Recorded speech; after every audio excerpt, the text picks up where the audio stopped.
This video is a review of African cities, and I think it's a unique topic. Who else would think about doing a review of African cities?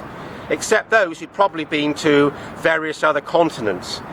And I realised that in 54 countries, which I think Africa contains, if you count all the islands out in the Indian Ocean, I've been to 23 capital cities. And I've drawn the conclusion that most of them are ordinary looking.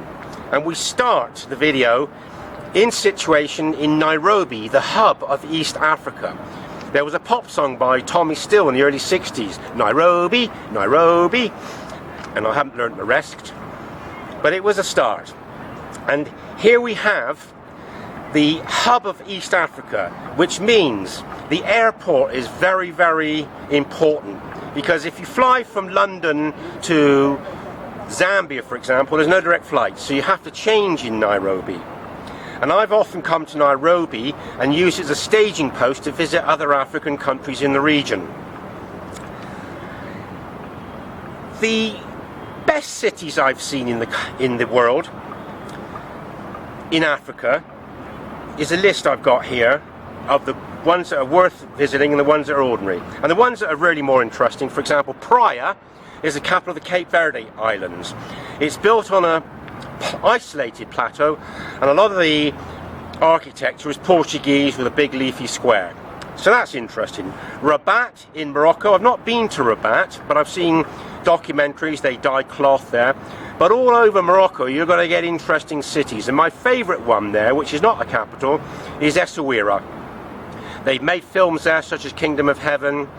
They've got ramparts overlooking the sea with cannons. There's a cobbled alleyways, shops full of craftsmen making wooden objects, and there's a 7-mile long beach, and there's a ruined fort on the beach which was an inspiration for Jimi Hendrix about a castle on the sand.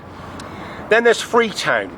It's not a glamorous, interesting city, but it's unusual because it's full of tin shacks, and there's beautiful views of the River Sierra Leone, and Cape Sierra Leone got beautiful views of the ocean and the harbour mouth. Banjul in Gambia, well, that's an unusual capital city because it's just a massive town of red clay streets and tin huts. That was quite interesting. Of course, it's not glamorous. And then I've got some cities which I put into brackets, such as Khartoum.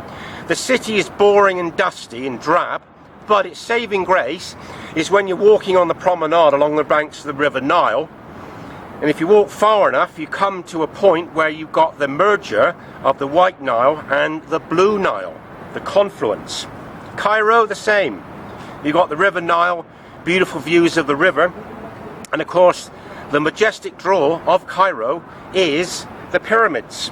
You've got Dar es Salaam in Tanzania. That's quite interesting. There's Afro-Indian Arabic influence in the buildings and some colonial looking churches by the harbour. And of course you've got Stone Town on Zanzibar, which is very cosy and atmospheric and ancient. I think one of the best cities in Africa is Cape Town. Not the capital of South Africa. Johannesburg's got some nice interesting buildings. But Cape Town has got the Table Mountain as the backdrop. Absolutely gorgeous. Another fairly interesting city that I visited last year was Luanda in Angola. An ordinary city, but it had lots of cranes because they were building more office blocks. But what was interesting was the promenade on the harbour side with the backdrop of a Portuguese fort. The penultimate city I've identified of interest is Asmara in Eritrea. Eritrea is one of the lowest standards of living in the whole world, but the capital city is beautiful. It's full of Italian architectural designs. The city centre is very clean, very interesting. Lots of 1930s buildings in Asmara, such as the Fiat building and the cinemas with their recessed windows. And the last city I think has got some interest is Bamako, the capital of Mali. It's not that pretty or interesting, but it's on the bank of the river Niger. And there's a very tall, thick, broad tower there, which some airlines use as an advert for its destination. As we pan the camera slowly around so you can take in the city of Nairobi, I'd like to tell you about Nairobi briefly. We are at the top of the Kenyatta Conference Centre, and it's called after the name of Kenya's first President, Jomo Kenyatta, and he's on the majority of banknotes. His son is now the current president of this very interesting country. I was in Lusaka a few days ago. That's not of much interest.